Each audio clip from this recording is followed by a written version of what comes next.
Hello again and welcome. And today we're going to make a pumpkin pie. So many of you are wondering, Mr. Zazon, the chef, why are you doing a pumpkin pie in the beginning of March? That's a very good question. Well, I just want to make sure that I put this in the YouTube library so that when the holidays come around, because believe it or not, Thanksgiving will be right around the corner, I want you to be ready. So that, and also the fact that I kind of had this left over from the last holiday. So I figured I'd just put it all together and show you how it's done. So again, when the holidays come, you know how to do it. So let me show you some of the ingredients that we're going to use here.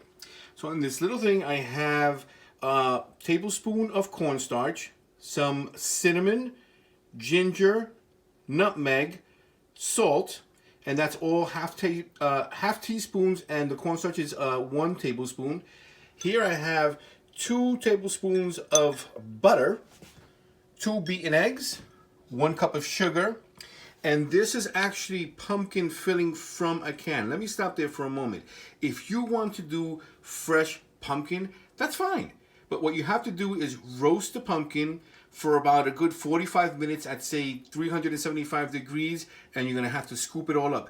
I can tell you, and then add maybe a little bit of sugar to this. But I can tell you, I've done the fresh, I've done the can. Believe you me, when you have a turkey, a ham, and you have to do all that for the holidays, nothing beats just getting the thing from the can. That's my recommendation. It's up to you.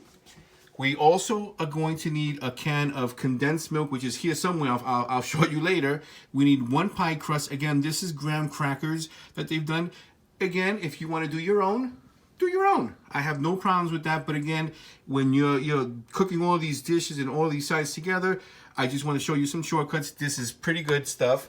You're going to need a sifter and a bowl. And let me show you how I'm going to put all this stuff together. So stay tuned. So the first thing we do is sift out all of those dry ingredients using your sifter.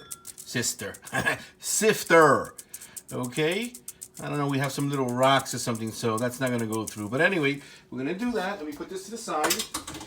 Then we will add that pumpkin filling. Okay? And the goal is to mix all of this stuff together. Look how nice. Get it all in there. Don't be shy.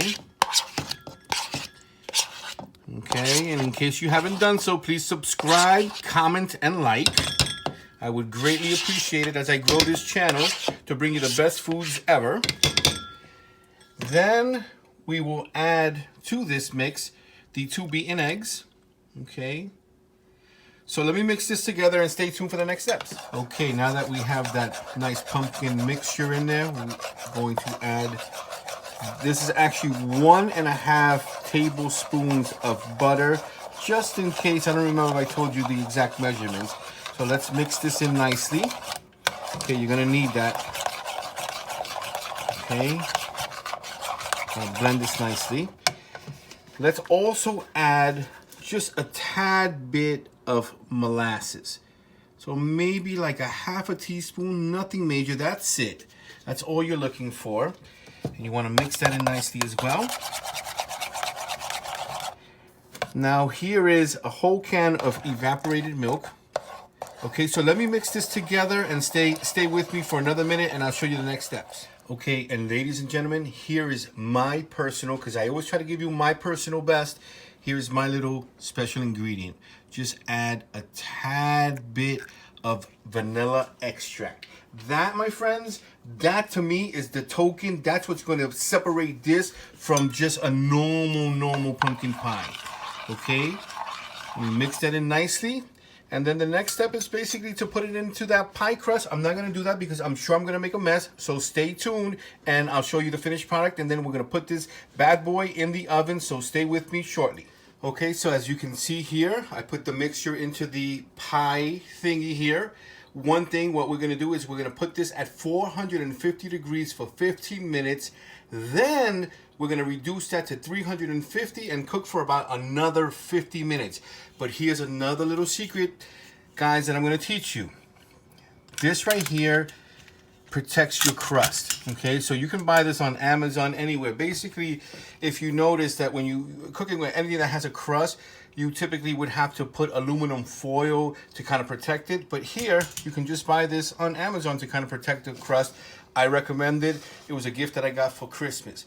The other thing that I wanted to mention before I put this in the oven is, take a look at this. So when you use the 1 can of pumpkin filling and the 1 can of evaporated milk, it's been my experience that you always have so much left over. And honestly, it's a little bit less for you to fill 2 of these pie things. So for me, I don't know if you want to do another thing with this, it's up to you, but just so that you know, you're probably going to have a little bit more than anything else. So keep that in mind. I'm going to put this in the oven now. Stay tuned. So it's been about 15 minutes at 450 degrees. Look how beautiful this thing is coming along. So what I'm going to do now is I'm going to reduce the heat to 350 degrees and cook it for about 50 minutes. So stay tuned and I'll show you the end product. And after 50 minutes, here you have it, folks. Pumpkin pie, hot off the press. Look how beautiful that thing looks. So enjoy. I'm doing this for Thanksgiving and Christmas. So enjoy. Enjoy this, my friends.